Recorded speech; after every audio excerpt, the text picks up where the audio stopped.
All right, welcome, my friends, to episode 709 of Extreme Health Radio. Super happy, super pumped you are here today. Today we have Mr. Matt Maruca, and he and I have been going back and forth for, what feels like 10 years, but probably like a couple years to make this happen. So this is going to be really cool. I'm going to introduce him in just a second. We're going to put all the links to everything that we talk about, the show's sponsors, Matt's products, and all kinds of cool stuff for today at extremehealthradio.com/709. If you're new to the show, we broadcast every Friday morning, and that show becomes on iTunes or goes on to iTunes on Sunday evening. And if you're subscribed, since we have 708 other shows, we re-release those shows every day of the week. So every day you get an archived best of episode, and then the new shows come out Sunday night on iTunes. So make sure to subscribe. We have, coming up, we've got Dr. Michelle Lamassa Schrader coming up. We're going to talk with her about recall healing and the emotional aspects and the traumas that are behind the energetic processes that we call disease. Then we have Josh and Jean Rubin. We're going to talk with Jason Prawl from the Longevity podcast, and as well as Dr. Stuart Fishbein, who is an amazing medical doctor here in California. Morley Robbins on copper and iron, and Dr. Kevin Connors is going to be on here soon talking about cancer and rife frequencies, all kinds of cool stuff coming up. But today, we're going to be talking about the principles of light. And this is something that's it's become part of who I am and what I do. This aspect of blocking artificial blue light, non-native EMF, and then harnessing the power of the sun as part of a daily lifestyle. It's become part of what I do. And so Matt Maruca is the founder of RaOptics, and he's put together a course called the Light Diet, and we're going to get into all of that. He's the creator of the Light Diet. He's the founder and CEO of RaOptics, the most effective blue light blocking glasses in the world. He's a biohacker aficionado and a mitochondriac, if he wants to call himself a mitochondriac. So let me introduce him. What's up, Matt? How's it going, my friend? Going really well. Thanks for having me on the show. Yeah, you're so welcome, man. And like I said, we've been trying to put this together for years. Yeah, it has been. It's been a couple of years for sure. But I'm really glad we're able to make it happen now. I think the timing's divine. I think it was meant to be at this time. So, Yeah, you had a really great interview I mentioned before the show on my friend Matt Blackburn's podcast, Mito Life Radio, about deuterium. And so we had a lot of questions coming in for you, but let's just sort of start with your story, and then we'll get into the aspects of the light diet. But just share a little bit about your background and how you got into light instead of food, which is where most people start, right? yeah, well, I did start with food. When I was younger, I was just having a variety of different health challenges that were bringing me down, like gut issues, allergies, and headaches, and the like. And I had tried all the Western solutions, the standard drugs, and all the things they prescribed at the different doctors I would see and specialists. And none of it really helped at all. And then at some point, I even tried going to a naturopathic doctor, and it didn't really help that much either. Mm-hmm. Eventually, I tried. Well, when things started getting really, when I wanted to take things into my own hands, was when I was a freshman in high school, and I started really having, all sorts of breakouts on my skin, and just really my symptoms were the worst they had ever been, as far as being chronically tired and just having gut issues and constant gas and bloating. All these things were just really not fun, to say the least, as a freshman in high school. And it was just what I had accepted as my life. Yeah, you can imagine. So I started just reading a lot on the internet. Like it's so funny, because this was now for me almost 10 years ago. I'm going to turn 22 years old in a few days on August 12th. And this started when I was about 13, and to go, from 13 to 22, I think is maybe feels like one of the longest spans of life you ever live, because as you get older, people start to think, time goes by so fast. People say, decades go by in the blink of an eye. Right. But from basically 12 or 13 until 20 or 21, 22, that's your beginning of your really memorable life. I don't have a deep memory of much before 13. Mm-hmm. Mm-hmm. And so it's in theory, based on, the way that people think about time and the way it moves, this has been like, kind of feels like a saga. It doesn't even feel like it was my own life. It's been so long ago. You know what I mean? It's almost like it was a dream. But, Mm-hmm. but it was something I was, you know, I experienced, and it led me to become who I am. I just remember like these long nights where I would stay up reading on Google and just looking and just scanning the internet for anything I could find that could help me understand better what it was that I was seeking for. And, at the time, I thought I was seeking for a solution to these health issues. And more recently, as I've gone along the path, I realized that what I was really seeking for was just wholeness, a Mm-hmm. sense of wholeness and a sense of being full and complete. And I think that that's something that everyone's really seeking for. And Mm-hmm. that, most of the ways we're told we can achieve this don't actually bring it to us. And so it's been a really, really interesting journey. But I did go through diets. I did go through extreme diets of all kinds, including basically GAPS diet, carnivore almost diets 10 Mm-hmm. years ago before they were cool. Mm-hmm. And none of it really worked all the way. None of it addressed life at the deepest level in the way that I knew was possible. Mm-hmm.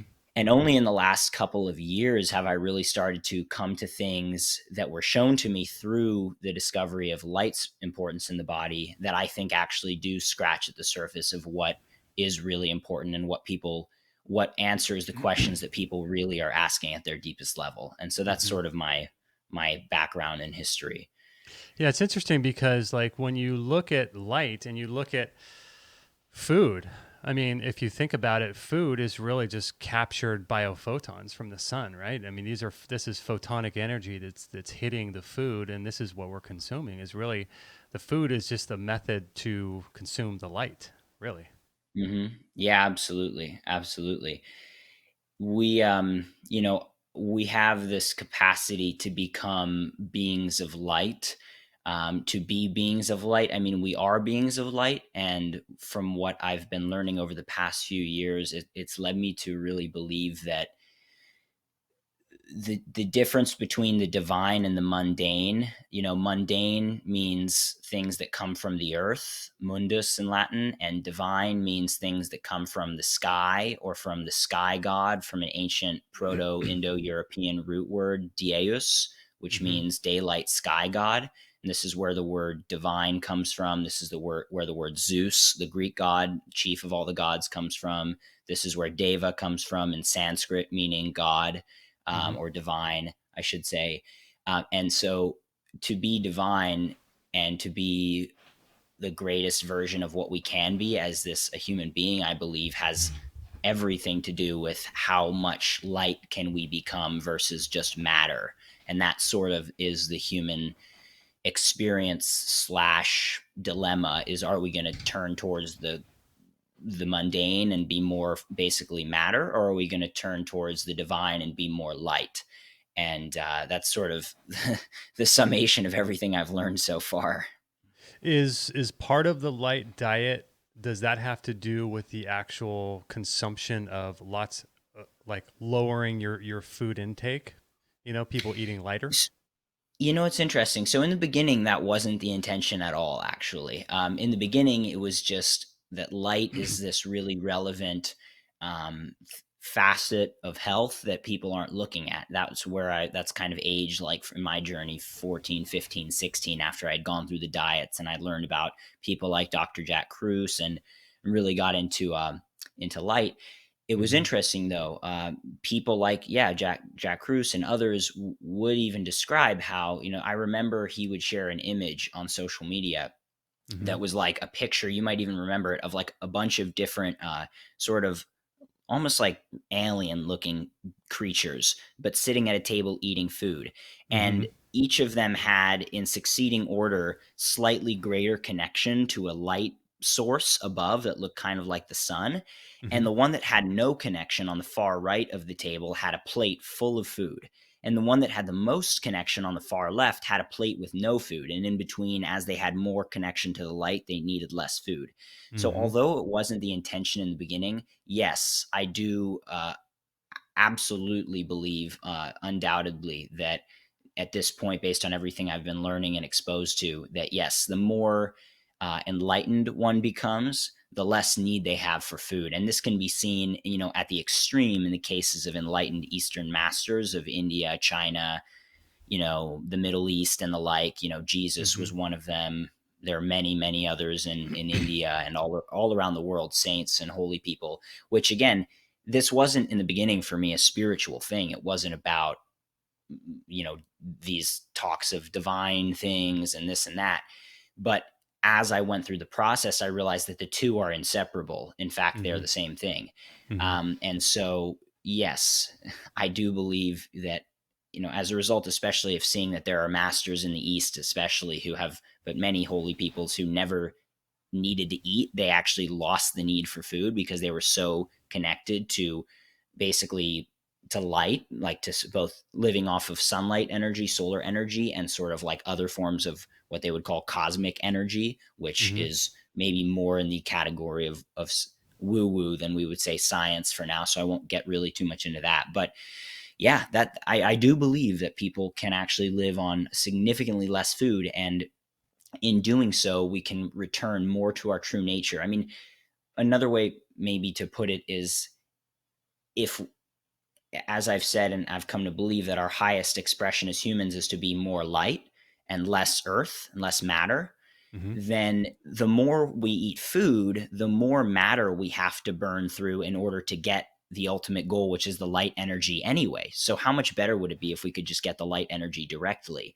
And the interesting thing is too, Justin, is that basically when we take in matter, we age faster because the process of having to burn through physical material and food is actually part of what causes aging, because we generate free radicals in our Mm-hmm. mitochondria, which are these reactive oxygen species and things that cause us to age, by having to burn through the food. And I talked with Matt Blackburn about this a bit. And Mm-hmm. so if we could go and just get the light directly, I mean, in theory, we could live forever, if we could entirely live on light. Now, in practice, debatable. If Mm-hmm. one is open to the testaments of certain masters of the East, apparently there are certain immortal beings who still exist. But again, that gets into the more woo woo, so we can leave Mm-hmm. that aside. But yes, that is definitely part of the light diet. That was an unintended effect of. And also, one other thing I'll mention is, in English, it's unique that light both means like electromagnetic radiation in the visible spectrum, Right. and it means lacking in mass in English. And it's not the same in every language. Like in other languages, like Spanish, light is lux, or loose, I should say. Uh-huh. And to be lightweight is something like, it's the opposite of pesado. I don't know exactly what it Okay. is, but it's a different word. So English sort of has this unique benefit that does make it functional in only this respect. And maybe a few other languages have it as well. Yeah, it's interesting so much, right? Because I don't know for those that are listening if they've ever tried intermittent fasting and stuff like that. I used to do that years ago, and whenever I would do it, when I was more in the summer and grounded to the earth and outdoor, exposing my skin to the sun, it was much easier to do intermittent fasting when I was exposed to the sun versus doing intermittent fasting in the wintertime when you're spending more time indoors, and not exposed to the light. So there's definitely a connection there. Yeah, totally. And I, for this reason, revere the work again of people like Jack Kruse and other experts out there who have, throughout the ages, described how by being more connected to the nature and to light, we relinquish to a certain degree our need for excessive amounts of food and fuel. Hmm. Yeah, it's interesting. We did a workshop inside of our academy about light and how to mitigate the damaging aspects of blue light. We've done a couple different workshops in there about that. And gosh, what is the name of the guy who did the workshop? I forget the name of the guy that did the workshop, but he was talking about showing models in the brain where more of your brain is wired to light than it is to food. which was fascinating. Hmm. Like, wild, Yeah, huh? that's pretty cool. I'd love to actually look into that particular research more. That sounds really interesting. And it doesn't shock me, because th- the body is running on energy and light and electricity, all sorts of different facets of energy of the electromagnetic spectrum and vibration and frequency and so on and so forth. And again, food is providing us with energy. It also does provide us with some raw materials, that we can utilize, like specifically proteins and then also like vitamins and minerals. And I want to be careful about where to be sure to indicate when I'm saying that something that is more out there than super based on Western medical science.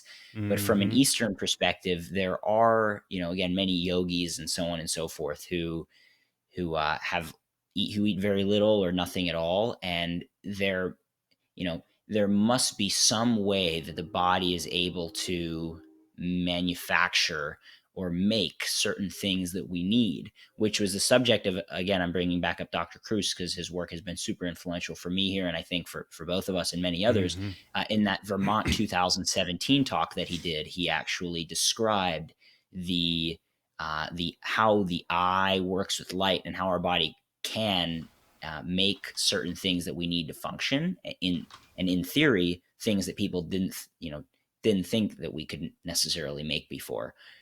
So Hmm. it's very interesting and worthy of consideration, and that's what I'd love to kind of get into and speak about, how people can try sort of applying some of these things. Yeah, yeah. So it's fascinating too, because when like Dr. Cruz, his work has been so foundational to my understanding of how we create energy in our mitochondria, and so let's get into that a little bit, because just this morning, each week we have a live members call inside our Extreme Health Academy, and I was just telling people this morning, our members, that like it's so important to focus on mitochondrial health before you focus on the food, and that analogy that Jack always talks about is so true. To focus on the engine instead of the gasoline that you're feeding the engine, and he always talks about like, if a fish is sick, do you change its diet or do you change and swap out the water it swims in? And it's so important to harness the understanding of the mitochondria, because that's really what light affects most, right? The mitochondria and its ability to create ATP, correct? That's one of the main things that it affects for sure. There's a lot of, in the Western evidence and the clinical evidence and everything. There's a ton of evidence showing that light, especially in the red light range, has a really profound impact on the mitochondria and their ability to generate, yes, energy and ATP. Mm-hmm. And so, a great example that I like to bring up is this idea of when we're in the sun and our body is running and generating energy in our mitochondria.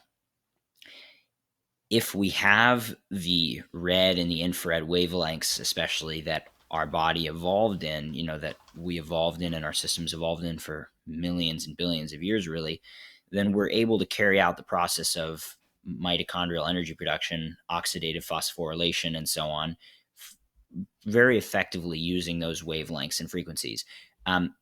When we don't have them, our body, and then we're, for example, in the cases of being indoors behind a window, or in the case of being exposed to artificial light that has a much greater spectrum of blue light, or in the case of the sun being away and us still, working our body really hard. Mm-hmm. In these cases, we're still trying to basically produce energy from our food, but and generate ATP and so on, and yet we're lacking the other sources of fuel that allow this process to occur at its best, which are these wavelengths of light. And so what happens as a result is the body produces even more smoke, so, or reactive oxygen species, which we can liken to smoke Mm-hmm. versus a clean burning fire. And so it's really important that, especially when we're, working our system hard, but even when we're just at rest or we're just like working, throughout the day on, like, if someone's working on a computer or whatever, it's still Mm-hmm. really important that we have those wavelengths, that full spectrum to power, because there are many things. that we know about that the light is doing like this. There are a lot of things that probably we don't know about that the light is doing. And there's this kind of idea in Western medicine that I don't personally agree with, but it's often held as a foundational belief, which is that, if something hasn't been measured, then it can't be true. In other words, Mm-hmm. like if we haven't taken every single wavelength of light and every single facet of biology and seen which wavelengths correlate to exactly which process, then therefore anyone who talks about it in conjecture is just a kook or some kind Right. of crazy person who's just making conjectural things because it disagrees with the foundational paradigms. And I would say, on the other hand, for the intelligent listener, that there's so much evidence stacked clearly showing that the sun is beneficial to the body within reasonable doses, and Mm-hmm. not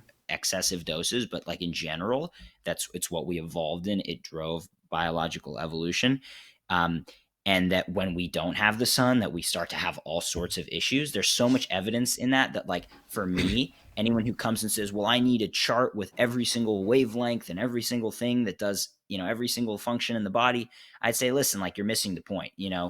It's just it's not superfluous or excessive, but it's just clearly missing the point. The sun's Yeah, clearly beneficial for our body. You know what I mean? So yes, it's totally. very important for mitochondrial function and for a lot of other things as well. And we don't want to be getting too much unnatural light. And another Mm-hmm. thing that just comes to mind worth sharing on this point is that, so a friend of mine who I'm going to kind of cite, who I've been learning a lot from recently, is a Eastern medical doctor in the Indian Ayurvedic science, which has sort of been studying and understanding living organisms for literally thousands of years, longer than the West has basically existed and even been a Uh-huh. concept, much less the United States. And they've come to understand biology. And in the same way that people say history repeats itself, I should say, like, biology is also in a way repeating itself. Our bodies are not that different from the way they were way back when. And so a lot of that ancient wisdom still applies. And so one of the things, for example, he's pointed out to me, which is it's the amazingness of this whole thing, is just how much the things that I'm learning from this friend of mine, this doctor, his name's Balarama, it's a Hindu name, Uh-huh. um, how much it parallels the things that I learned from Dr. Cruz. I mean, it's uncanny. That's what Really? fascinated me. Yeah, well, because so I met this guy actually surfing in Indonesia, and but he's a very acclaimed doctor. Kind of keeps a low profile because of just his nature, but works with some really elite, high level Russians, and because he's from Russia actually, but became an Indian doctor. And Interesting. super fascinating. But as I started to speak with him, all these things I was learning, it's like, well, you should eat your biggest meal when the sun is the strongest, because that's when our metabolism's the most active and the strongest. Interesting. We have the most solar power to process and power metabolism. In the Uh-huh. morning, this is one thing that kind of differs from Dr. Cruz's perspective about having a huge, big, high protein breakfast. But in their Uh-huh. theory, it's better to eat a little bit of a lighter breakfast because the metabolism isn't fully active. So, the sun isn't as strong. So if you pound the body with a ton of protein and things that early, it will cause the creation of a lot more toxins because the body can't process it as efficiently. But Mm-hmm. one thing that's super similar is, the concept of eating when the sun is out, and especially not eating when it's dark, because the metabolism is less active. The body doesn't have the power. So if you take in a huge meal late in the day, like, it's going to take way longer and way more energy to burn through it, and it's going to lead to the production, it's going to be burned a lot less clean, there's going to be a lot more smoke, and it's also going to disrupt sleep. And these are all things that Dr. Cruz was teaching. And then I meet, a leading Eastern medical doctor, and it's basically the same things that they're very similar. And in a sort of way to exaggerate the point so people can understand what this really means, is working out is something that really strains the body, right? And so I was Mm-hmm. with this doctor recently, and he was telling me, basically, I asked, what about working out in the evening? Assuming from what I had learned from people like Dr. Cruz that, oh yeah, that's probably not ideal, like pushing too much workout late in the evening.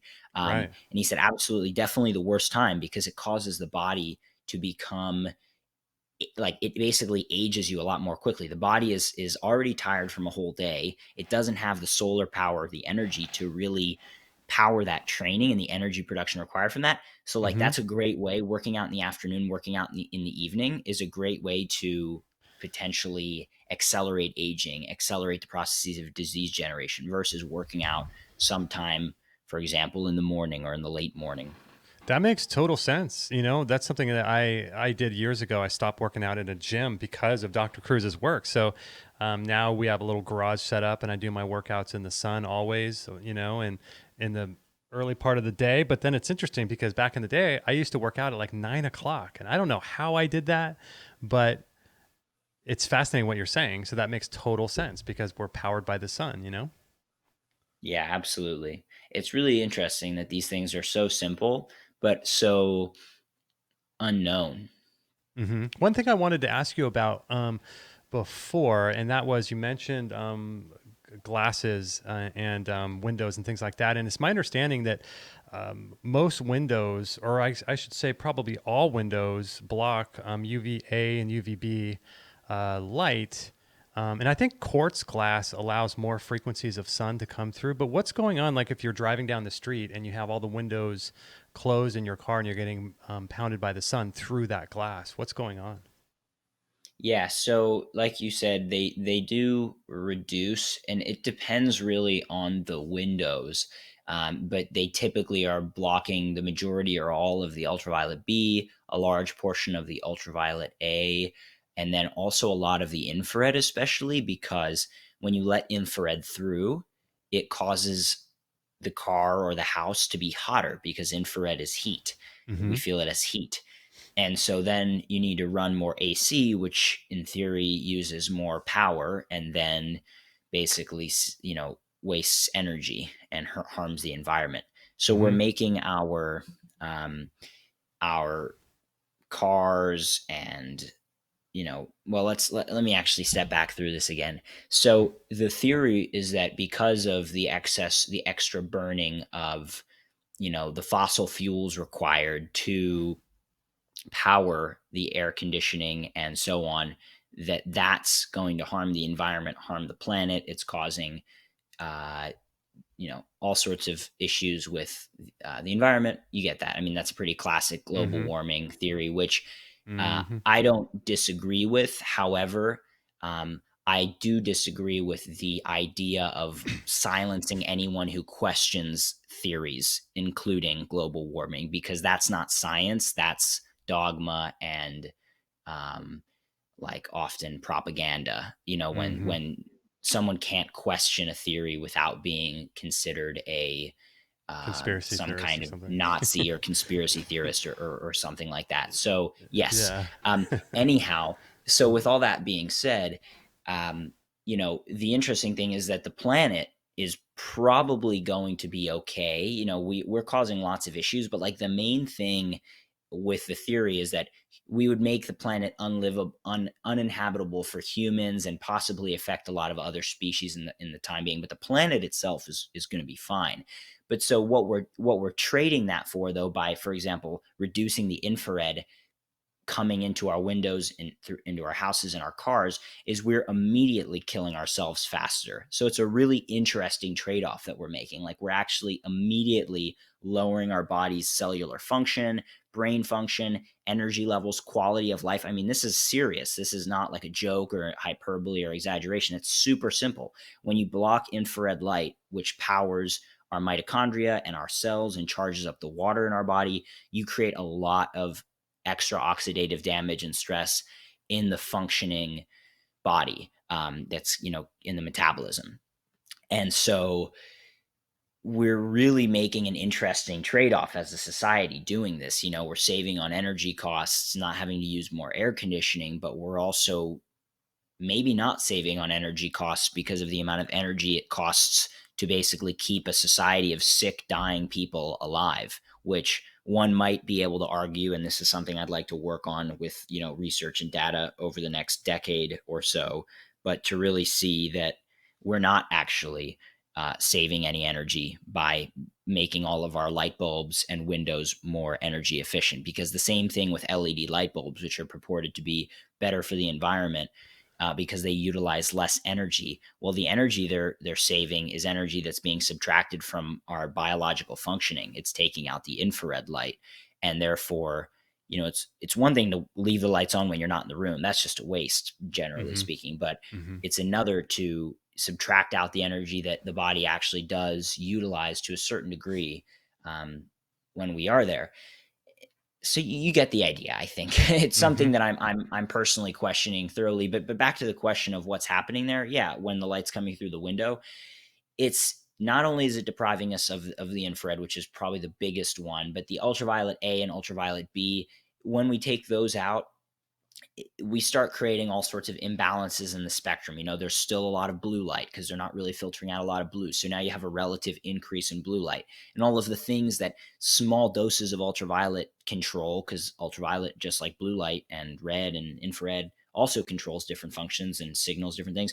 We basically, just to put it simply, we're basically just taking the full spectrum of light, like a natural, for example, a natural food or a wholesome food, if people want to think of it this way, and Mm-hmm. turning it into a synthetic food, GMO, you name it, pesticides. We're really, really changing it. And I really would love, it'd be awesome if people started to understand light and be able to think that, wow, like if I'm going to worry about pesticides in my food, I better be at least consider, and we don't have to worry because that's not helping anyone, but at least I better consider the fact that the light coming through my windows is maybe not the best thing for me. Maybe I should roll my windows down, or keep your windows rolled up. That's fine, but just make sure you're getting healthy doses of light throughout the day, spending more time out in the sun, eating more in alignment with light. These are just simple things that everyone can do and can have really big impacts. Yeah, for sure. I want to take a break in a couple minutes, and when we come back, I want to talk about sleep and optimizing that, because I know that's a big part of your course. But one quick sort of note before we get to that is, it's interesting because if you look at Windows, like you were just talking about, it's essentially removing the UVA, UVB, and infrared, right? So, but when you're messing around with the full spectrums like that, it's not just like you're losing some, which you are, it's hyper concentrating some as well. So like people don't think about, if you remove, because it's really about the ratios of these spectrums, right? So when you remove entire ratios or entire spectrums like UVB, then you have an excess of something else. And it's not just the removal, but it's the proportions and ratios between those frequencies. And if you have an excess of a certain frequency of light, that's not a good thing too. And I think Dr. Cruz refers to that as like circadian mismatches or something. Is that correct? Yeah, circadian mismatch could potentially fit as far as like just disrupting our body's ability to time throughout the day, Mm-hmm. but we could just call it like an unbalanced spectrum of light. It's just another way, it's the same that toxic food or GMO'd food is to natural whole food, is distorted spectrums of light to regular natural spectrums of light. There's a significant change there that affects the body in ways that, part of which we understand, and then part of which we probably don't fully understand. And, Mm-hmm. it may not be worth just sticking around, to see the results of the experiment. Again, like, Mm-hmm. I don't want people to get all stressed and worried. It wouldn't be to anyone's benefit if people are worrying about, oh, when I'm in a car now I got to be worried about the light that's coming through the windows. Like, no, don't Right. worry about it. It's not going to kill you right away. It's not going to like, it's not even going to kill people quickly. It's Right. just that constantly over time, it's best to get more aligned with natural light. And so, for example, Dr. Alexander Wunsch, who's one of the preeminent researchers on light in the world, Mm-hmm. I've heard him suggest that for a car, he actually recommended, like, believe it was Luke Story who was interviewing him, and Luke asked about what to do for the windows in cars, and should you have them rolled down? Should you be getting light through the windows? And he said that he thought it probably isn't best to have uncontrolled sunlight exposure like that. Now, again, different people would disagree with Hmm. this, but What just what did he's he saying mean if you're by gonna uncontrolled? What did he do you think he so meant by that? controlled sunlight exposure would be like if you're sunbathing, like exactly how much sun you got for how long and what conditions, and you can be Okay. very targeted about your sunlight exposure.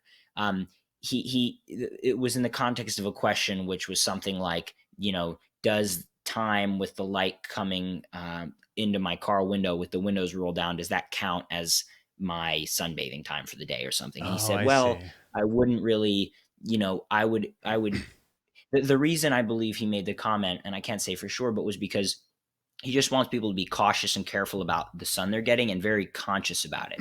So, it's just like not eating while you're driving or eating while you're walking or standing or something. It's better to be really conscious and sit and focus. Same with healthy sunbathing. It's better to really be present with that process. So what he actually recommended as far as car windows go was, in his case, to just have actually darker tints. So just basically take out more of the light so that when you're in your car, it's just your car is sort of a controlled environment in a sense, and you don't really have to worry about the light coming in because you're just reducing it a lot in general, and then you get your sun when you're out in the sun. But rather than having, because where we start to have issues, as you're getting at and alluding to, with this concentration of the Uh-huh. light, is when we have the absence of the infrared and we have the absence of the violet and ultraviolet, which basically all glass is blocking anyway. Then you have still a pretty high amount of blue light coming through. That's the key, like Hmm. a lot of high energy blue that's typically not filtered. So he's basically saying, just because it's hard to find and probably super expensive, I haven't even looked a ton because I haven't been in the market for it myself, Hmm. because I've been such a nomad and traveler. But it's hard to find windows that will block, or let through all the UV and infrared and so on. So just his idea was just reduce the blue as well, which is basically, if you're going to take down the ultraviolet and the infrared and everything, just kind of bring it all down a little bit more, which is what you can achieve with like a darker tint, basically. Yeah, And that I makes actually saw sense. his car one time, and he did have somewhat dark windows. So I think, it's one approach. It doesn't mean it's the right approach, but given, somewhat, um, lack of options, ideal options, which again, I hope to solve within the next 10 years, possibly even sooner, as far as commercial window applications go and, Hmm. personal window applications go. Um, these are probably some of the better things we can do. But again, to the point, I wouldn't worry about it too much. I would really focus on the things that I'd like, that I think we should get to into the second half of the conversation, which is the things people can be doing, Hmm. such as, aligning their circadian rhythm with nature, getting their meal timing dialed in, getting some natural sunbathing time, et cetera, et cetera. Nice, nice. Yeah, I hope you guys are enjoying this show. As you can tell, Matt is super into light, and if you want to check out some of his products, which I highly recommend you do, go to RaOptics, RaOptics, rawoptics.com. And if you want to go through our link and support our work, I think we have a coupon code that I'll share later on in the show. But you can tell he's super into this stuff, and his glasses are amazing, and I wear them every night, and they're just the best glasses ever. And so check him out. I'll put links to everything we're talking about today at extremehealthradio.com/709. And we're going to take a little bit of a break right now. And like I said, I want to get into sleep and some things that we can do to modify our circadian rhythms. And I want to get into what we kind of alluded to, circadian mismatches, and how they affect our circadian rhythms. So that should be really, really good. So I hope you guys are enjoying the show. I want to share with you this cool product that we like a lot, and it's from our buddy Daniel Vitalis. And he's running a sale right now, and I really love promoting him and his products. And this is a really good one. It's called Pine Pollen, and he uses it for hormone support. Check this out. A lot of people are using it these days in conjunction with their hormones, right? It's been really exciting to learn about pine pollen over the last few years, and not just for us, but I think for a lot of people in the natural food industry and in the natural food health world, because we've known for a long time that the environment that we're living in is filled with estrogen mimickers. And so many of the petrochemical substances, so many of the pesticides and herbicides, when they get into our body, they function like estrogen and they bind up to our estrogen receptors and they lean the body away from anabolism into a sort of estrogenic or even hyperestrogenic effect. So they're very feminizing or hyperfeminizing to the body, to the hormone systems. What's exciting about pine pollen is that it contains androgens. Now, these aren't androgen mimics. They're actually true androgens like testosterone and DHEA, which are found in their bioidentical form within the pollen from pine trees. And this is any species of pine. Any of the pine trees that grow where you live, if there's going to be testosterone present in the pollen. Yeah, guys. So check out this product. It's really an amazing product. It's called Pure Potency Pine Pollen. They have different strengths that you can get over at surthrival.com, and this is something that I've been on recently and just really love it for those reasons. You know, as we age, it's really important to make sure that we're building hormones correctly. And you know, one of the things to build hormones too, in terms of like a lifestyle, is proper mineralization, enough magnesium levels, as well as frequencies of light too. So all this stuff sort of comes together. But from a dietary perspective, one of the most powerful things you could do is pine pollen, because it's one of the only foods that actually contains, like Daniel said, testosterone within it. So if you are 35, 40, 45 and above, consider getting some of this stuff and modulating and regulating your hormones. And here's something else too that I want to talk with you guys about. I was just sharing this with our Extreme Health Academy members this morning. And that is something that we don't talk about a lot. And that is like non-native EMF is not just, light, but it's also magnetic and electric fields, that comes from our walls. And check this out, what Ken Rolla was talking about that. Dirty electricity, what that does and what it is actually for people that aren't aware is when the power company is generating electricity and sending it to you, they don't have a constantly perfect, steady supply of 120 volt, 60 hertz electricity pulsing to you perfectly every time. It fluctuates quite a bit. And if you put meters on it, you can see it'll fluctuate.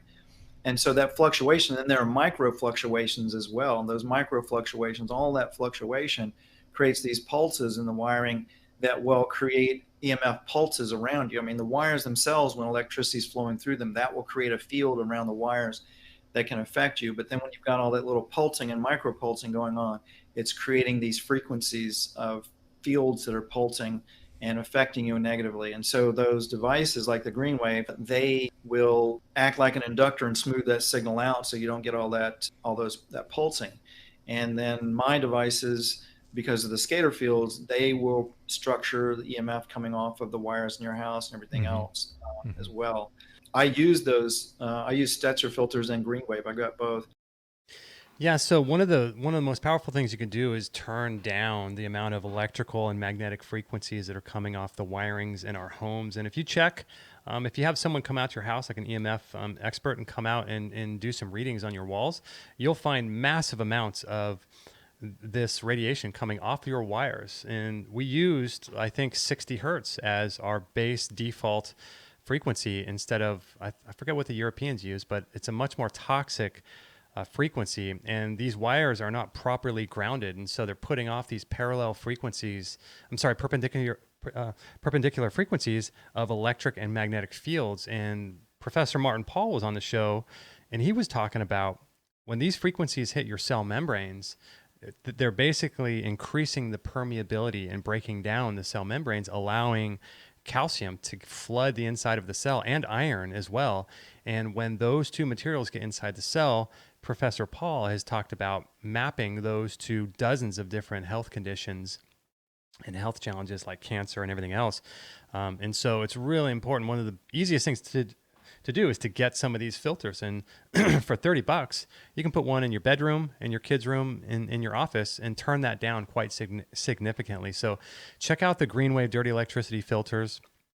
I think you'll be pleasantly surprised. You can also grab a meter while you're there, or grab a meter from somewhere and check before and after, and you'll notice a huge reduction in the electrical and magnetic frequencies coming off your walls. So check those out. Those will be available at biochargeme.com or extremehealthradio.com/709. And coming back to Matt and getting into circadian mismatches and sleep and things like that. Let me turn his mic back on. There we go. There we go.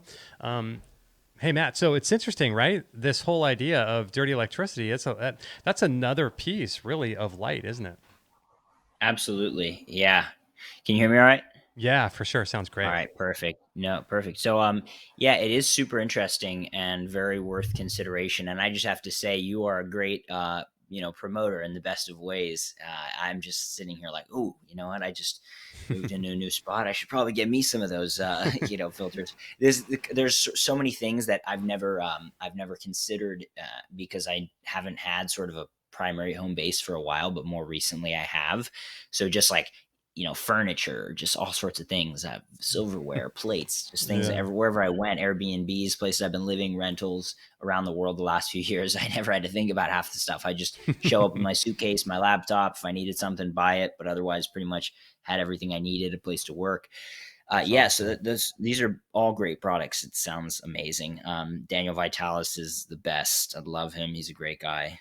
Yeah, I know. It's Yeah, just great, great. it's cool things. Like one of the things I like to focus on is things that you can do or things that you can do to modify your environment, because that's one of the things that like Dr. Cruz, I took away so much good information from him. And there's a lot of things you can focus on, right? Like Chinese herbalism and ancient Ayurvedic techniques, but like we really are the product of our environment, right? So if you can just spend the money up front and modify your environment and do simple little things, I mean, that moves the needle way more than like wrestling with food addictions and cravings and bad habits and that whole cycle of beating yourself up. I mean, just get some green waves or get some RaOptics glasses, because I mean, that's huge in terms of like your light and what your people can't sleep, and they're looking at their blue screens all night and they can't figure out why. It's Yeah, crazy. I mean, part of the reason I'm making the glasses is because like I had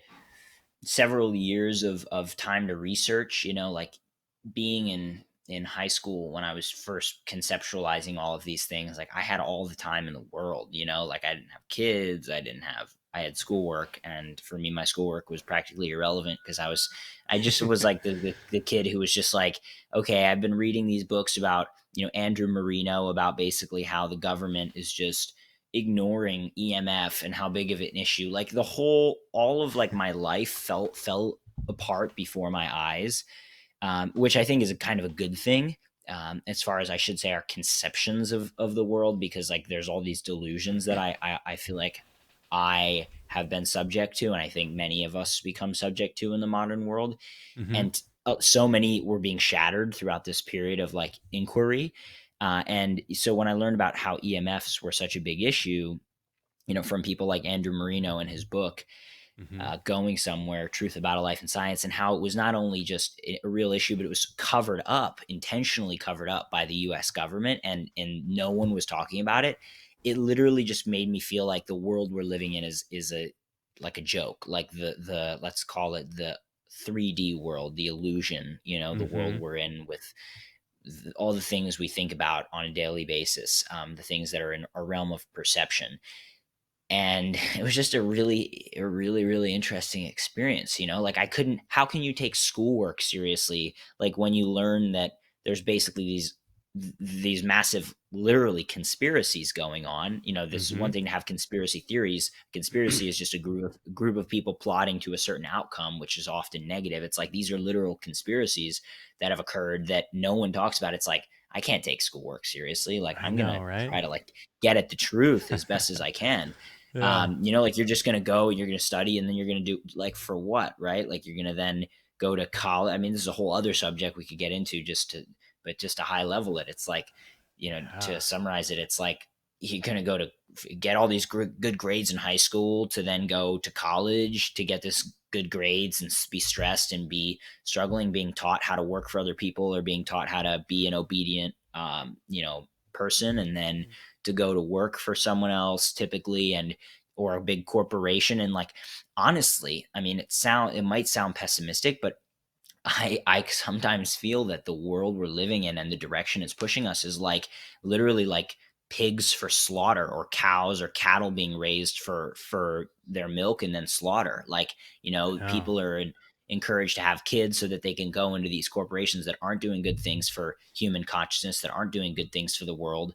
And it's just like we're just creating more, like just as animals in captivity reproduce more for, in the reproduced animals then stay in captivity. It's like I sometimes see humanity in that light, and it's kind of it's a little Yeah. bit of a pessimistic viewpoint, but I do believe that the non-pessimistic side is that at any point any of us can choose to be free from the illusion, even if we're partaking in the system. Like, we can be free from it. I mean, that's a different conversation about spirituality and things like this, but anyway, let's talk Mm-hmm. about, because the light diet gets people going in the right direction, I would say, to sort of begin to open their mind and free themselves.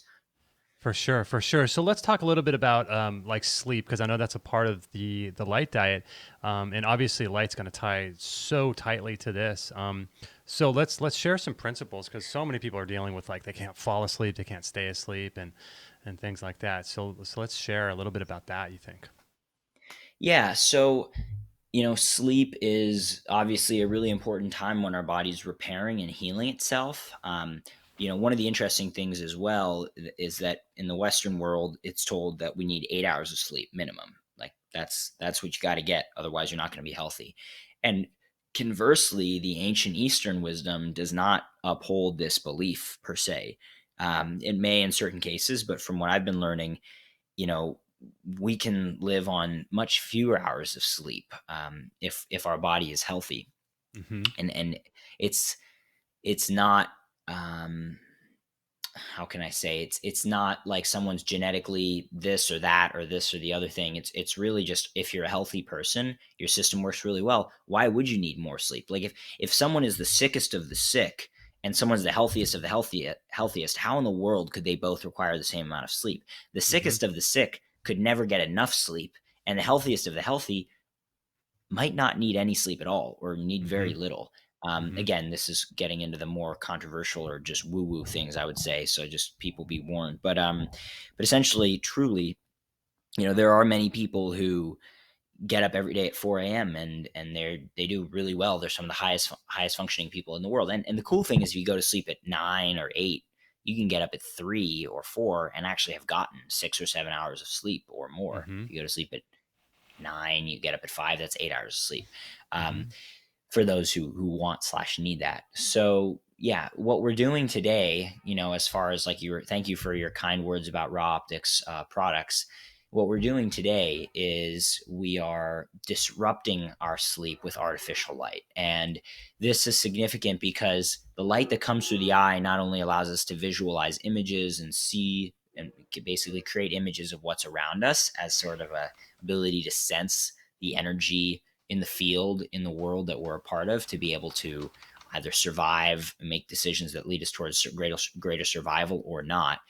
Um, but additionally, before we even had the concept of visual image creation, evolutionarily, light Mm-hmm. was more of just a sensor to be able to know, which it still is actually, but an unconscious sensor, let's call it, like one where it affects our autonomic nervous system, which is our, as one could refer to them as our vegetative functions, the things that happen automatically without our conscious mind, like our heartbeat. That's what light that's what basically our autonomic nervous system controls. And light coming through the eye affects our circadian rhythm, our body's biological daily cycle, which controls these autonomic functions. So Mm-hmm. basically, when we start disrupting our sleep cycle, our circadian rhythm, with artificial light, man-made light sources that contain lots of blue light, which is the main switch in the Mm-hmm. solar spectrum, and that's what our devices happen to contain a ton of. When we Mm-hmm. get a lot of that switch, that blue light, it throws the system off. It tanks our body's natural melatonin production, which is the most important repair molecule to heal our body from all the damage that we've done during the day. So it's interesting. There's many facets to this, but there's two large facets worth discussing at this moment. Um, Not only during the day are we getting less sunlight, which is causing our body to produce more free radicals, more reactive oxygen species. We're eating at the wrong times of day. We're exercising at the wrong times of day. We're living indoors and working under artificial light without protection, for example, without eye protection, and even keeping our skin covered could be a good idea in these cases as well. But Usually people wear long sleeves and pants in these office settings. So their eyes and face are the main part that's exposed to this stuff. And the eyes being the main sensor, it's by far the most significant and worthy of note.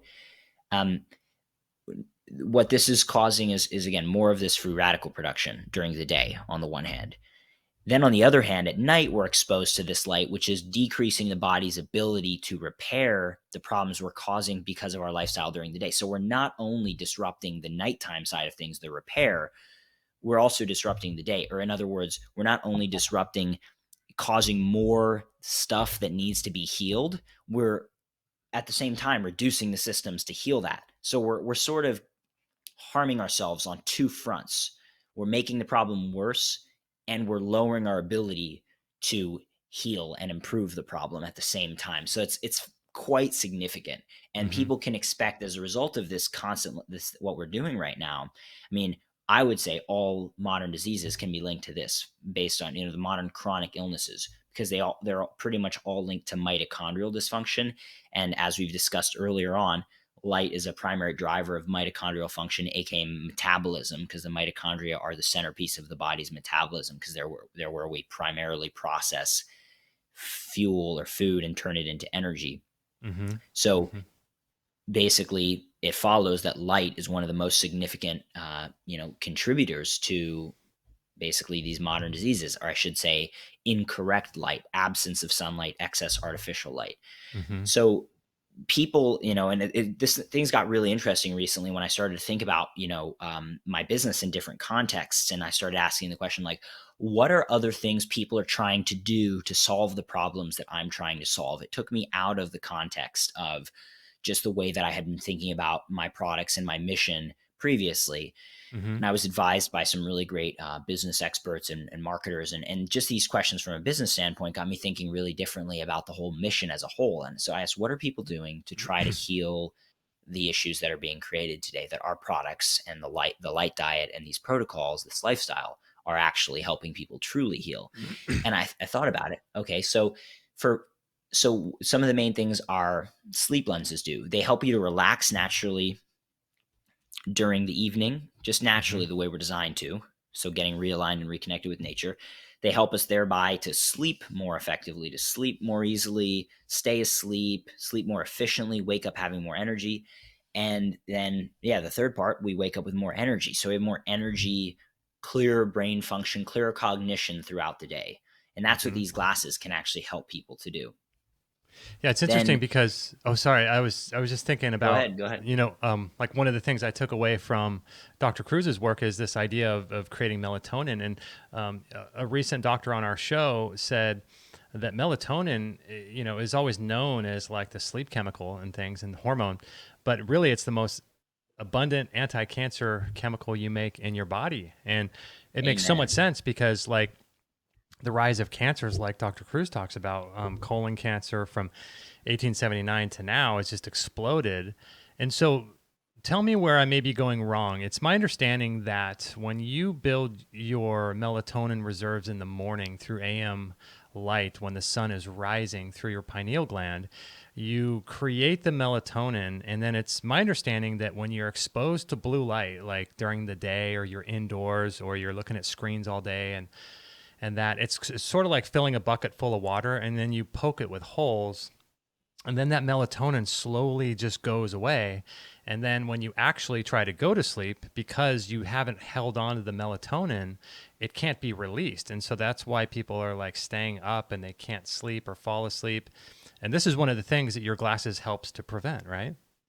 Yeah, absolutely. I think another way to think about it would be, so yes, like there is, good evidence that when we're exposed to morning sunlight around sunrise and even just throughout the day in general, this light is affecting our body's production of hormones and neurotransmitters, including serotonin, which then becomes melatonin. That it's converted into melatonin and it's secreted throughout the evening, especially when it gets dark. So rather than losing our stores throughout the day of melatonin, really how can I say, it's not necessarily that we're losing it throughout the day. We may just not be setting the stage to produce as much by living indoors.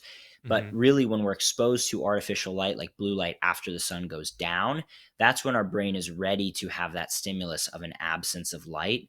And it no longer has that stimulus because the blue light switch is still turned on. And Mm. so the brain doesn't really get as involved in secreting the melatonin. And so that's really the Mm. issue. It's just like, it's simply blue light at night. And this is very clear in the research. Blue light at night disrupts the body's natural secretion of melatonin and very significantly. And therefore, the body, we're not able to sleep as well and repair our cells as much. And Mm-hmm. so, what people need to do, and this is what I was kind of getting at before, is that people now need to the main things people are trying to do to solve these issues that are caused by this exact, problem that you've brought up, is people are taking to relax in the evening. Let's just say people have to drink alcohol a ton now. Everyone, Mm-hmm. like, I know a bajillion people, I think of middle-aged moms especially. Mm-hmm. You hear me, whoever you are listening to this, who needs, like, they just need that 2 glasses of wine every night to chill out. Like, Right. it's non-negotiable. You know what I mean? Mm-hmm. It's not on the table for discussion. It's like, I can't live without my 2 glasses of wine in the evening. And I know this because Yeah. my mother was the same way, and it's like, that is not something you biologically require. That is the result of a disconnected lifestyle, specifically from light. Not enough Mm-hmm. sunlight during the day, especially in the morning, and too much artificial light at night, keeping the body overstimulated. So you need alcohol to depress the system, to depress the nervous system. Why? Because blue light activates the nervous system, to put it simply for people. Then people need Valium and Ambien and all the other good stuff. Just kidding, not good stuff. I'm just completely joking there, Yeah. to keep them, to put them to sleep. So all the alcohol or weed or whatever else people are using today, micro dosing everything we could imagine, Uh-huh. to just get to sleep and to feel okay, to feel normal. And our body shouldn't need, I believe, to have to microdose a million things all day long just to feel good. I think that's something that we're supposed to feel biologically, naturally. And I've experienced that more and more as I've aligned my own lifestyle with these principles. But anyhow, and then to have more energy during the day, what do people do? You drink a bunch of coffee. That's what you do. So Mm-hmm. everyone who needs to have coffee every day in the morning, and which is, as far as I'm concerned, everyone, almost, not everyone, but most, it's because of this lifestyle we're living. We haven't fully aligned our lifestyle. If someone wakes up, this is a simple way to test. Do you have some level of circadian disruption going on? Or is your meal timing off? Something like this, anything like this.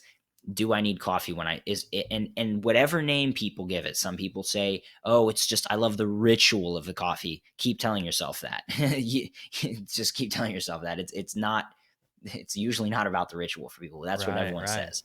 People need the coffee. You need the coffee. And that's why you like the ritual, because it's exciting. People like the ritual of smoking cigarettes. They're still addicted to cigarettes. You know what I mean? Right. So, and that's what I was going to get at, is as far as what our screen lenses do. So we have sleep lenses and screen lenses. The sleep lenses are the natural replacement for what people are trying to fix, but really not fixing at all, with alcohol, weed, Ambien, Valium, and all the things people are taking today, and coffee in the morning.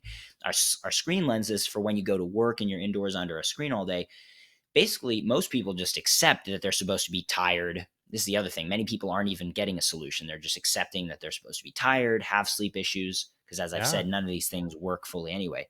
People are tired.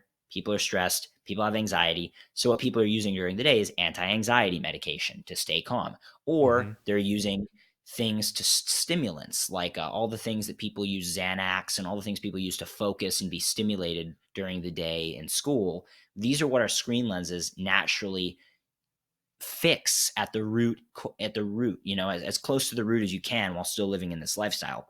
The Mm-hmm. true root is to get back outdoors into nature and start taking care of our body better. But so that's really what these products are about, the screen and the sleep lenses. But in sharing that, I think I hope it helps to better elaborate or elucidate what this lifestyle is creating for us, and what people are currently trying to do to solve it, and how it's not working, because everyone's still getting the results of this. They still feel tired. They still don't sleep well. They still don't have enough energy. They still need to lean on all these crutches. They still need anti-anxiety medications or something to pick them up. And people are depressed and unhappy, and they don't feel the love that they need to feel with their family, and that they want to feel with their family, themselves, their friends. People are, it's really kind of scary Mm-hmm. which way we're trending. Yeah, So no, that's sort it's of why this is so important, in my yeah, no, opinion. it's so important. And I just want to plug your products because like it's one of those things where in the natural health world, there are so many things to spend your money on. And there's a lot of great products. Like we sell a sauna that's, it's $1,400. And, from other saunas, there's other ones, the ones that are made, are much more expensive, 4 or 5 thousand bucks. Or there's, all kinds of really cool devices that you can buy that are thousands of dollars. But if I were just listening to this, one of the biggest things that moves the needle the most is this idea of blocking blue light. And buying a pair of glasses for 150 bucks from Matt is, in my opinion, one of the best things you can do for your health, because sometimes you can't control your light environment at night. Right. Sometimes you're at a friend's house or whatever, and you don't want to wear those UVEX ones like I started out with, and you look really stupid with them on. But they're cool. They're cool to start with for $8, But these ones block more of the frequencies, and I just really want to promote your stuff because I love what you're I doing. And really appreciate it. I stand behind it so much. Like it's so important. Thank you. Well, yeah, you know what I'd like to say as well, because a lot of people they get concerned about the cost of things. What I'll Hmm. tell people is what we've done is we've basically taken the highest quality optical product that you can possibly make and made it available at a really, really cheap price. So people see, oh, this and that for my health glasses, 140 bucks, $145 for a Hmm. pair of glasses. People think that's a lot because they're comparing against like, some kind of $10 cheap gimmick Amazon blue light glasses that have clear lenses and block nothing, or Hmm. another company in the health biohacking world with the more red or orange lenses, but that are made of very cheap, low quality materials for the frames that literally fall apart, which happens Hmm. with a lot of the other companies that are out there, or at least it used to before they started to get the memo that that isn't cool. And Hmm. so basically, um, with our like the frames that we use Italian acetate, which is the best quality material you can use to make a frame, and German metal as well, same thing. And basically our frames, if you were to buy the quality of frames that we offer on the shelf at an optical store, an optician or whatever, because of the types of materials we use, just for the frame before you put in prescription lenses, they're going to charge $200 to $250 just for the frame. That's it. Whoa. And then Wow. before you put in, then we're putting in lenses. I'm just saying if someone were to get our products from an optical store, which they don't even offer the quality and the level of protection that we offer, because it's not, we're getting there actually. We're working on that one, but they would upcharge these significantly more because of the way that their businesses work and the way the optical, typically the retail optical industry where people get prescription eyeglasses is super duper duper over, like one of the highest overly marked up industries in the Hmm. world. But so then they would go ahead and for the lenses, like a super high tech specialized lens. Like, for example, there's another company that makes a blue light blocking lens that blocks not nearly enough of the significant range, of the most important range, Hmm.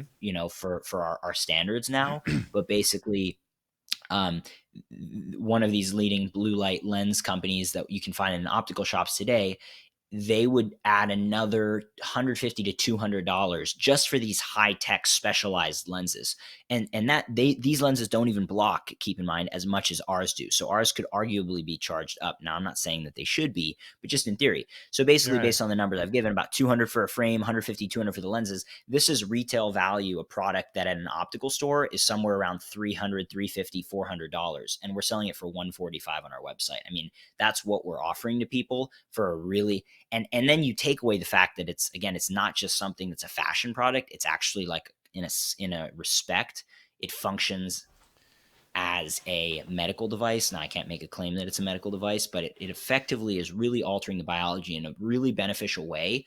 So even though it seems simple, people are spending whatever $500 for things to stick in their ears that shine light in their ears. People are Yeah. putting rings on their fingers that basically do nothing to actually change the quality of sleep other than to reflect, your habits to you, which can be useful. And that's like, because it seems high tech, it seems smart, but sometimes what's simple is what's the best, and something that simply affects the wavelengths of light, the switch as I was calling it, that goes through the eye, that has a huge impact on our body. So anyway, I really appreciate your generous praise, but I just want people to be able to conceptualize these things correctly when they go to think about investing in themselves and deciding if that's something they want to do. Yeah, no, totally. Yeah, so I want to share with people how they can get access to the Light Diet. But we do have a couple questions. Do you want to take a few and then we'll talk about? Yeah, let's go for it. You want to do I that? can take a couple. Okay, cool. So let's see. One person, we got a few people talked about circadian mismatches, and one person brought up like wearing clothes outside and or sunglasses and how that affects your circadian rhythm. And I think we kind of touched on that a little bit, right? But people don't realize Yeah, I would just how say much that affects. generally, to make it simple, it's not like, again, I don't want to give people the idea that any of this is like world shattering, you're gonna die kind of stuff. Like it's Mm-hmm. just it's best if you can get time sunbathing. If the only way you can get outside is with clothes on, okay, that's okay. It's better than being inside for sure. It's actually pretty good. With sunglasses, I'd say no. I would take them off because then you're getting way more of the benefits of the full spectrum of light versus the basically turning sunlight into what some people use the term junk light. I don't really like that term, but Mm-hmm. we'll use it for now, into just an unhealthy or toxic form of light. Toxic would be more effective. You turn the light into more toxic light. Doesn't mean if you're really healthy and this and that you can't handle it. The thing that has put me in a bit of a bind here, just kind of joking, but is that a lot of these actually ancient Indian or current Indian masters, like yogis from the East, actually love to wear sunglasses. And I'm just like, oh gosh, like I'm looking up at these people and their spiritual accomplishments, and I'm like, I wonder if they know that this can be detrimental, because these are supposedly sort of really enlightened beings. I know, But anyway, the point of me saying that is that, it's not going to kill people, but based on the evidence that's available, especially for people who are not, meditating 12 hours a day, so that their internal light in their body is so dialed in, they could probably get away with just about anything. Like, it's really important for the time we can get outside, if you're working in an office, to not have sunglasses on. Mm-hmm. So that's yes. I hope that helps to answer that.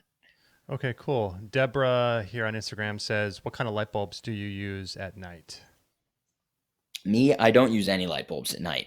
It's a Nice. oxymoron. Yeah. I use so right now I don't. Okay. I am currently developing light bulbs with raw that will be suitable for my own standards for nighttime use. There are none available on the market that are up to my standards, and so those will be available, I hope, by the end of the year, possibly sooner, possibly a little bit later. And Okay. so those will be really cool. And we will have red and bulbs for night, or orange red bulbs for night, and sort of more yellow amber bulbs for daytime. What I would say for someone who does need to use bulbs, just to not be a pain in the ass here. So for someone who needs something in the interim, I would say that you can go and, on Amazon, you can find very reasonably priced just red light bulbs, whether they're incandescent or LED. I would get incandescent if you can get them in your state, Mm-hmm. but they're illegal in certain states for order, like California and Hawaii, because of this energy thing we discussed earlier.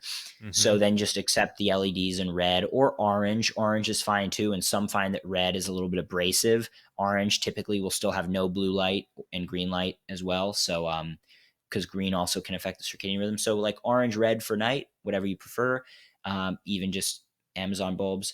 And then for day, in general, it's just better to get warmer lights. So like warmer incandescent bulbs, like Edison style bulbs, just Mm-hmm. warmer bulbs. Better than cooler bulbs. Cooler means they're more white and they have a lot more blue light. Warmer means they're less white, more of that yellow sunlight color, and they have a lot less blue light.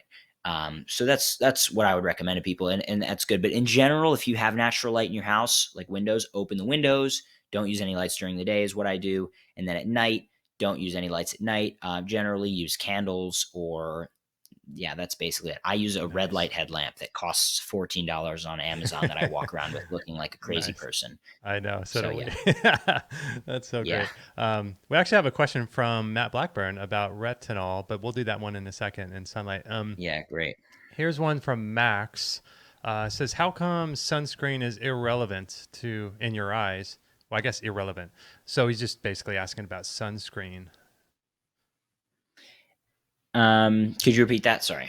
Yeah, no, Max on Instagram was just basically asking about sunscreen, and he asked you why you think it's irrelevant, and I'm not sure, maybe you mentioned that. Oh, that's interesting. So, irrelevant. I'm not sure if I used that exact term, but Yeah. I would say that basically sunscreen is another, like, shall we say, oxymoron. It's like saying oxygen screen, like, Mm-hmm. oh, let's get some oxygen screen and put it on our lungs. It's like, why would you do that in the first place? Explain it to Mm-hmm. me. Why would you do that? And, you know, well, in the case of sunscreen, obviously we have this propagandized idea. So everyone can say, oh, well, you would do that to block the sun because the sun can cause burns and skin cancer and aging and blah, blah, blah. And I'm like, well, my response would be, is that really true? And upon inquiry, at least for myself over the past few years, that's not really true. In fact, the risks of avoiding sunlight are, in my opinion, significantly greater than the risks of getting sunlight. Now, excess sunlight is not smart, and I've never advocated for that for anyone. I Mm-hmm. always recommend people be very careful and within reason with their dosing of sunlight and their exposure and not burning. But the idea of blocking the sun is not good. Now, I had a guy who was messaging me telling me the only time he gets to play golf is in the middle of the day, and so he can't wear pants because he doesn't want to be too hot, and pants and long sleeves. He wears a big hat. But I Mm-hmm. recommended to him what I do when I go surfing, which is I use a company called Manda, Manda, Manda skin cream, and it's just basically, it's a mineral sunscreen, meaning that it doesn't absorb into the bloodstream like regular sunscreens do. And so what you have to do to get it off is you actually have to wipe it off because it hasn't absorbed into your skin. It's like the white stuff you'll see lifeguards put on their nose. And so I would just put that on my face when I'm surfing, if I'm surfing late in the middle of the day, because my skin type is from Ireland and Northern Europe, like Norway. So Mm-hmm. I am not designed for, even San Diego sun in the summer. So yeah, if you do want to be out in sun that's stronger than what the skin's designed for, I recommend wearing a shirt, long sleeve shirt, pants, covering with physical blockage first, or being in the shade. Secondly, if you have to, mineral based sunscreen. But if it's one thing to just have a little bit of that on your face. To put it all over your legs and arms and stuff, it's also pretty expensive. So you would like burn through like a whole $20, $30 little tin in like a day or two if you put it all over your body. It doesn't really make sense to be in the sun when it's too strong for your body. It's just doesn't make sense. I'd have to think of an analogy. It's like it doesn't make sense to go surfing in the ocean when it's way, way, way. The conditions are way bigger and harder than what you're adapted for, like what you're Mm-hmm. used to surfing. Like it's just risky. There's no reason to do it. You know what I Mm-hmm. mean? But we Right. we think of all these reasons of why we might have to. I mean, certain times work and this and that. Like look at the Asian rice farmers. Like they wear a massive hat that covers their entire face, and they Yeah. have dark skin. They are adapted for that light. But even then, in the middle of the day, it's too much. So they wear this gigantic hat and they wear clothes, and that's fine.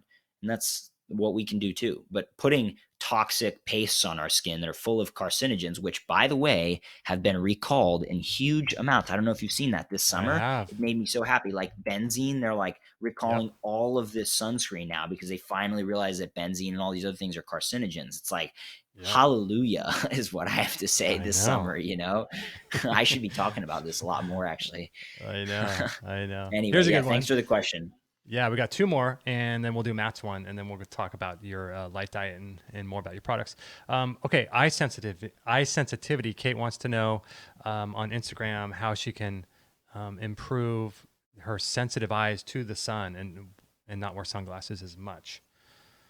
So, Yeah, so I mean, I was so sensitive growing up as a kid to light. My eyes would hurt so bad. I remember when I walked out in the middle of the day, I literally couldn't even keep my eyes open. It hurt so bad. And I don't have that problem at all. I mean, I've been in Costa Rica, Mexico, Ecuador, European Mediterranean coast, mm-hmm, sand, ocean, you name it. The reflective surfaces, snow, skiing in the sunny days. Like I have no problem with the strongest sun on my eyes. I mean, yeah, after a while, like recently it was interesting. I was in San Diego on a cloudy day, and it was like that was actually more abrasive on my eyes because the light was being scattered from all directions. So wearing a hat yeah, even couldn't really help to prevent it because it's coming from in front of me. Whereas on a blue sky day, the main light is just in one point. It's coming in from one point, the sun. And then yes, mm-hmm, the blue is reflecting off primarily off the whole atmosphere, but not as much as the whole spectrum. Anyway, so just by following these protocols of the light diet, so simply put,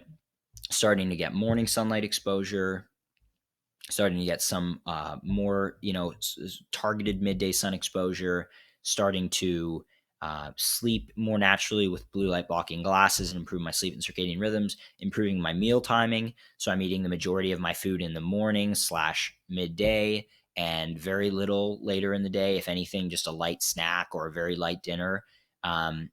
All of these things, you start to strengthen your body. And I honestly couldn't tell you exactly what mechanism it is that's caused, at least for me, that's caused my eyes to be more, uh, let's say, strong and resilient. Mm-hmm. But I don't have the issue anymore at all. So, again, like I would consider, and another thing we're probably going to develop as a product at some point is, I probably shouldn't be giving away all my secrets, but it's funny.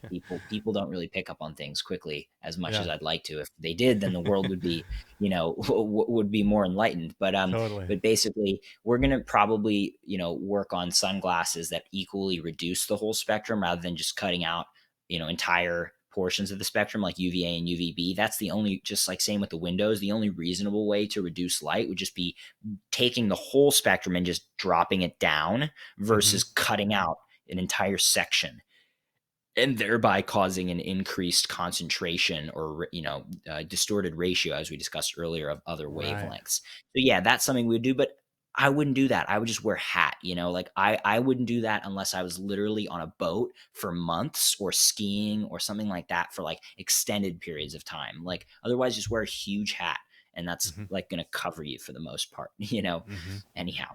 Yeah. No. Amen. Last question before Matt's.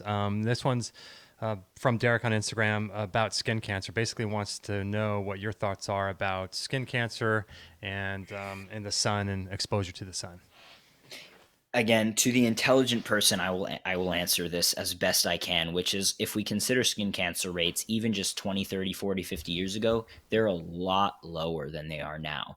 And yet we have only been avoiding the sun more, wearing more sunscreen, wearing more sunglasses, and yet the rates of all the issues that are attributed to sun, skin cancer, cataracts, these other things that happen in the eye, um, all of these are skyrocketing. So if the sun's the cause, then why is that happening?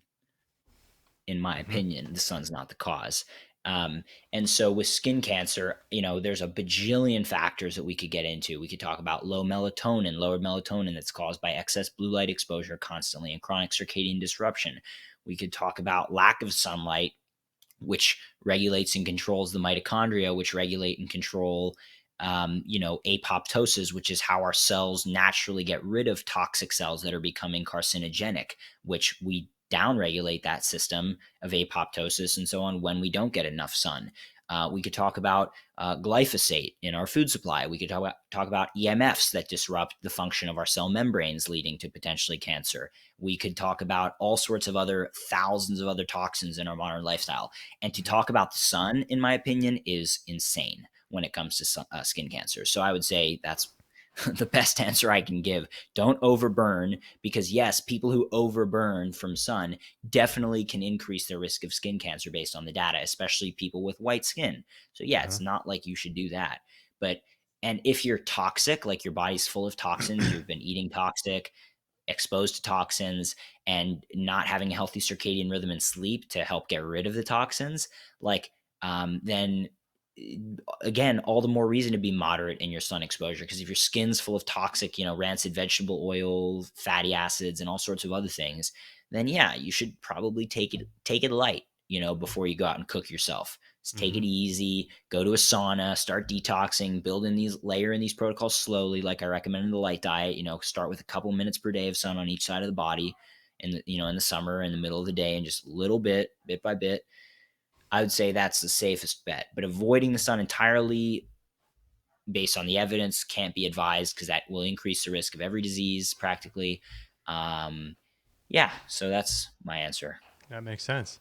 All right, this one's from Matt Blackburn, our mutual friend. And for those that are interested, Love check him. out Matt's interview with Matt on Mito Life Radio, where you guys talked about deuterium, and that was an awesome show. Yeah. That By the was a way, lot I'm of just fun. going to preface. I heard you talk about retinol. I'm not sure, because Matt is a biochemical genius to the likes that I am not necessarily. So let's hear the question. I might not be able to give it a full answer, and if I can't, I won't. No, but it's I will interesting try. because there's a lot of research on this, and it's basically talking about retinoic acid. And he says, has Matt looked into sunlight's effect on retinol? Some say that's its biggest benefit. Yeah, so I actually have not gone as deep into the study of that as I'd like, so I wouldn't try to take a full swing at that. But he sounds, he's probably, I mean, I'd like to actually have another podcast with him and kind of talk to him about that more because he has a massive wealth of knowledge on specific biochemical subjects because he's been Mm-hmm. diving into that for a long time. And um, it's, I recommend people actually go check out his podcast as well. But that's something I'm going to look into a little bit further, and I'd love to humor Yeah. that Yeah, for him. definitely. So Matt, apologize I couldn't answer that for you, but we'll have a conversation about that, and I'd love to hear what your thoughts are about it and look into it myself as well. So That'd thank be you, Matt. awesome. Yeah. Yeah, Cool. cool. Well, thanks, dude. I appreciate your time today, man. And where are you right now? I'm currently in Encinitas, California. Oh, dude, for some reason I thought you were on the East Coast. You're just like not far from me at all. I'm just in San Juan Where are you? Capistrano. Uh, Oh, my s- man. I yeah, drive through there the other day. I was just getting and buying a car in nice. Irvine. Oh, cool. Are you living down here now, or are you going to be traveling Yeah, again? yeah. I'm here a lot of the time. So, let's link up. That'd be Dude, that would awesome. be awesome. Yeah. Dude, so okay, so the light diet, people can purchase this standalone, and I think there's a connection to your glasses too. Are you doing a connection there? Yes. Or So on rawoptics.com, people can get the Light Diet course by itself. It's $147. Great value for the amount of information. I mean, that's years of research and trial and error and trying to simplify and focus it.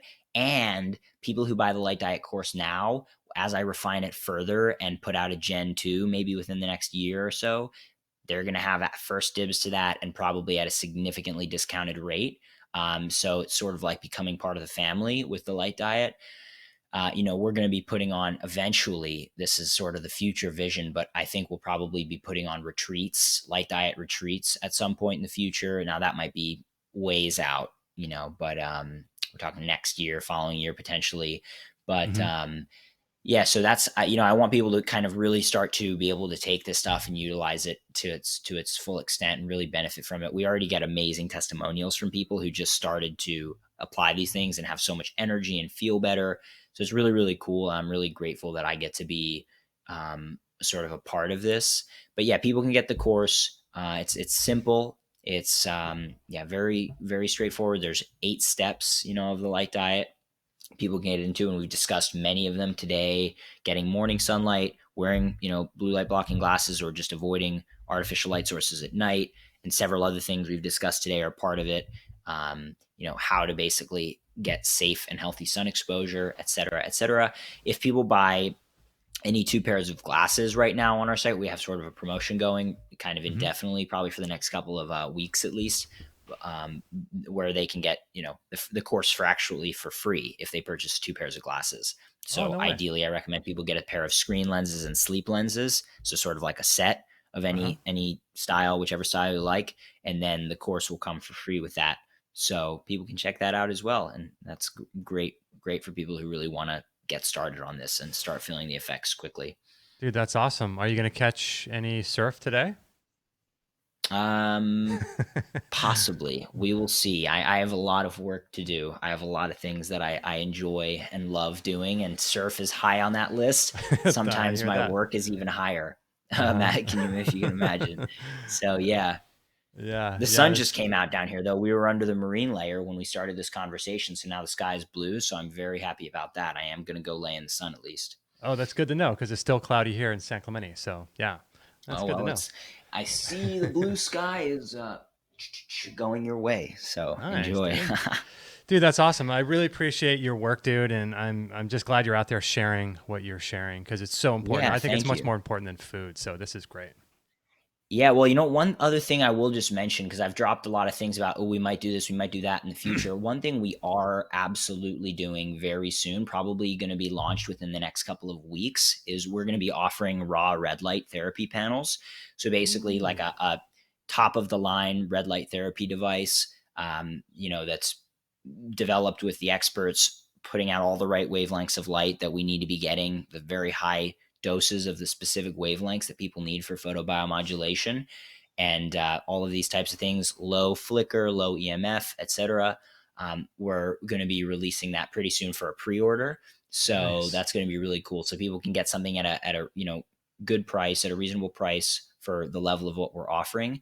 And we're going to be sharing that because so many people always ask me, like, where can I get a panel from, or where can I get red light therapy devices from? And as far as the LED light therapy, I really wanted to create my own so we could offer it to people at the level that we want it to be.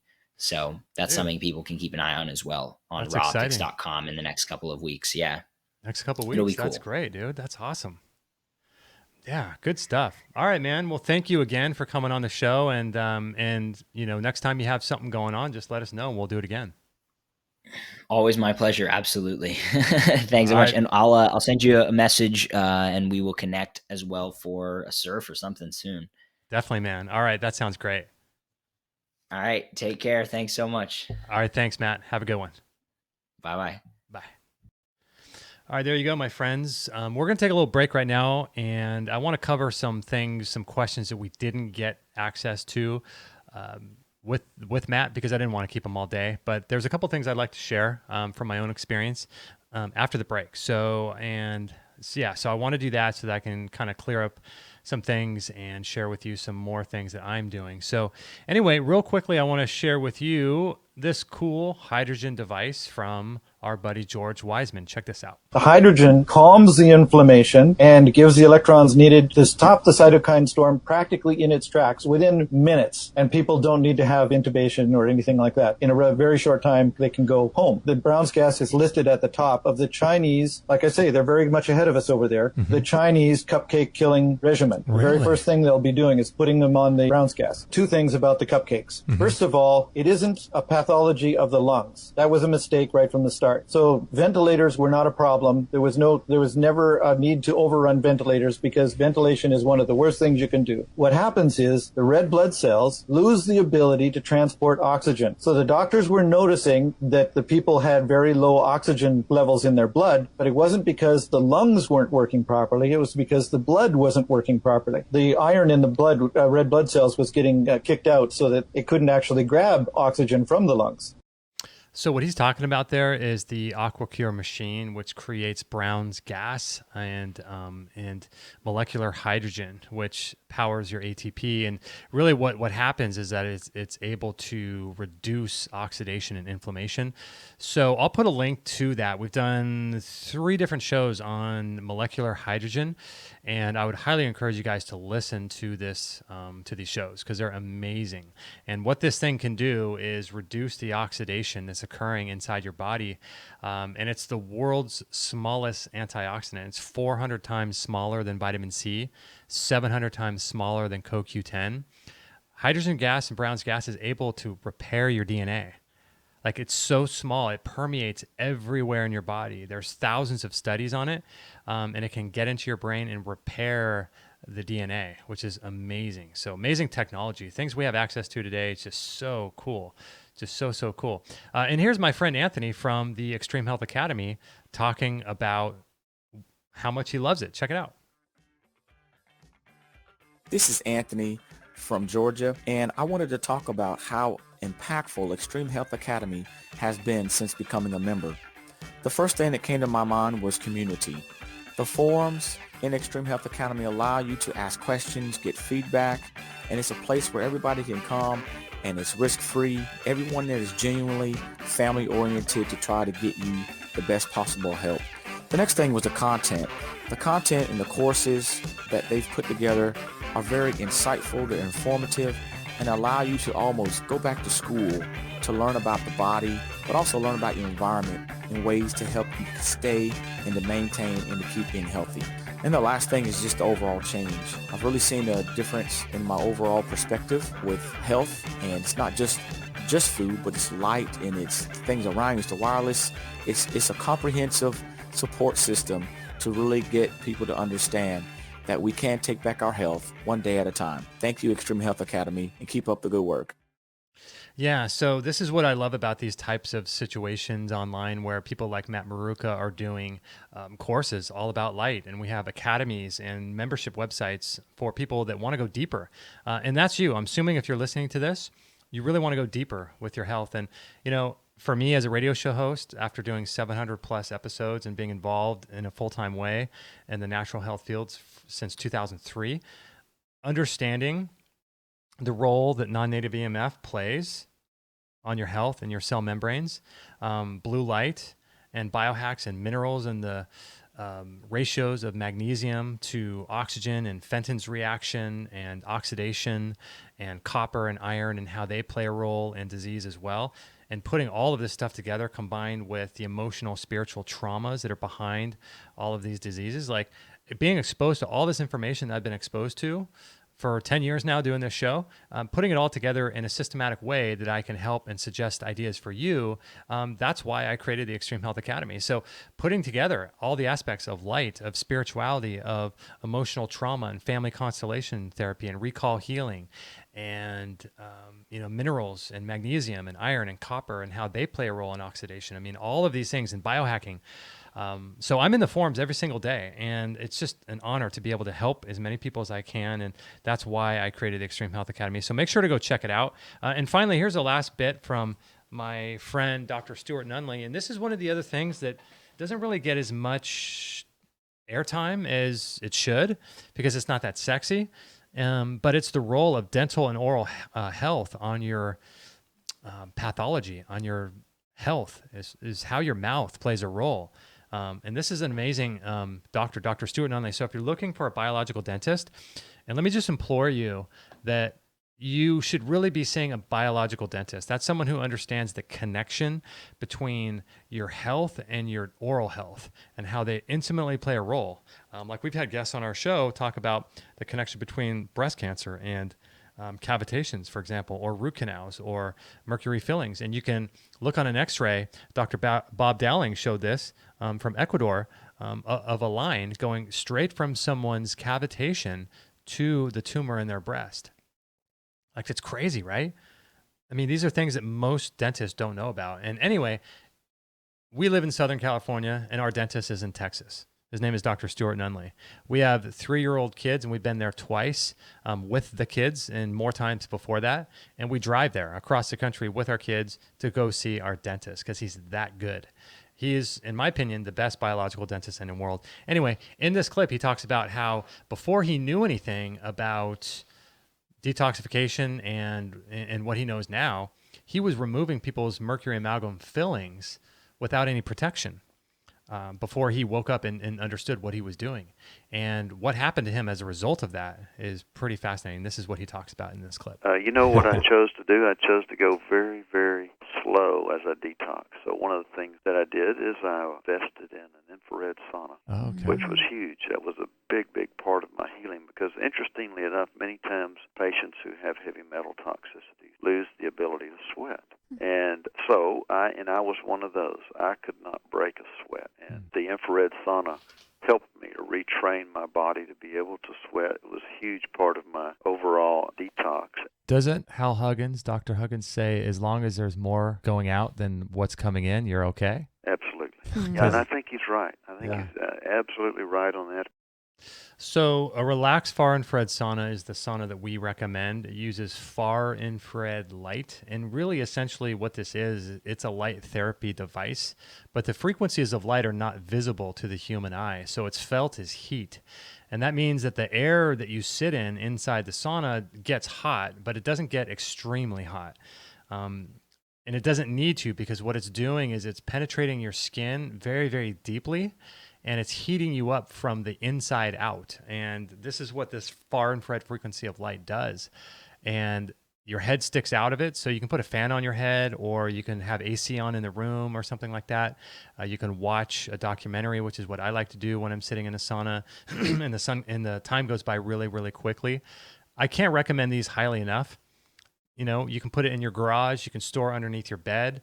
They're not those big wooden ones, although we do sell those in our store. We sell the ozone ones. We sell the lie-down models. We sell all kinds of different saunas. But this is the one that I like on our store, biochargeme.com. and I cannot recommend it enough. So if you guys are interested, I would really recommend, this time in life to spend optimizing your health. Purchase the Light Diet. Learn and understand how to utilize light to your advantage, and learn how to block the bad and uptake the good light frequencies. It's really important to your biology. You can get things like the green wave, $30, dirty electricity filters. You can put them in your wall, plug them in, and you don't lose a plug as it comes with a plug at the bottom. And you can drastically reduce and turn that noise down so that your cell membranes don't get affected by these frequencies, these magnetic and electric frequencies coming off your wall. You can utilize the pine pollen for hormonal support. And one thing I want to say too, that, it's been a long time since I really found a company whose products I really stand behind. Not like Matt Maruca's RaOptics, because those are more utilitarian, glasses and things. But in terms of like a supplement company, if I were going to create a supplement company, I would create MitoLife, which is what my friend Matt Blackburn makes. And so he has what's called the Clf Protocol. It stands for calcification, lipofuscin, and fibrosis. And he talks about how his supplements lower those situations. So he's got some systemic enzymes to reduce the amount of calcification. And these enzymes, when you take them, they're systemic enzymes. They're proteolytic, which means you take them away from food, and they will literally go throughout your body and your bloodstream and eat up toxic, dead debris and material that's in your blood. Super powerful to do before bed and when you wake up. He's got a vitamin E product, which is a mixed tocopherol solution in pill form, and it's incredible because vitamin E, it's antiviral. I can't say it cures anything because that would get me in trouble, but it's antiviral, and there's studies showing that. You can see that on our Instagram stories. But it's also reduces the oxidation caused by polyunsaturated fatty acids. So if you've grown up eating toxic oils your whole life, fried food, you're going to want to consume some of his PUFA Protect. He's got so many great products over there, and every time you make a purchase, use the code EHR15, and that will help support his work as well as our work as well. So whenever you make a purchase, use our coupon code EHR15. And I really like supporting Matt, both Matts here, Matt Blackburn and Matt Maruca, because I love what they're doing, and I love their message, their overall message. And so anyway, look into the AquaCure, the sauna, bring these things into your home, purchase the Light Diet, and get into our Extreme Health Academy. If you use the code EHR14, you'll get a free 2-week trial, 14-day trial. And so I really encourage you during these times to really focus on your health, because now more than ever, there are strange things happening. And if you don't take care of your health, that's all you got right now. And so it's really important. Like, for example, here in Southern California, we're in the Northern Hemisphere, so it's summertime. And so what I'm doing is I'm focusing on making sure my liver is working properly so that I can store vitamin D via sunlight. We didn't even get into vitamin D in today's episode with Matt, but vitamin D should be consumed sparingly in pill form, if at all, but received mostly via sun on the skin. And this is why it's so important to focus on getting vitamin D to store in your liver. It also stores in fat cells in other places in the body as well. But it's really important to focus in the summer and spring on getting optimal vitamin D levels, not just 25, but 125 as well, the active form. And getting it from the sun is optimal. So this is the type of thing that we really need to focus on the time of the season, and ancient cultures all over the world were tied to the rhythms of life, and they would look at the seasons and they would prepare for the next season. But for us, we don't even do that for the daytime. Like when the sun sets, we just turn on lights and pretend like it's daytime. When it's winter, we just go in the room and turn on the heat and pretend like it's summer. Or if it's summer, we turn on the AC and pretend like it's winter. And so all of these are having biological impacts on our mitochondria and our our physiology. And this is why it's really important to tie yourself back to the circadian rhythms of life and connect to nature more. So a couple things during the show that I wanted to answer some questions that we didn't get to. How much sun per day, someone asked. That all, it varies.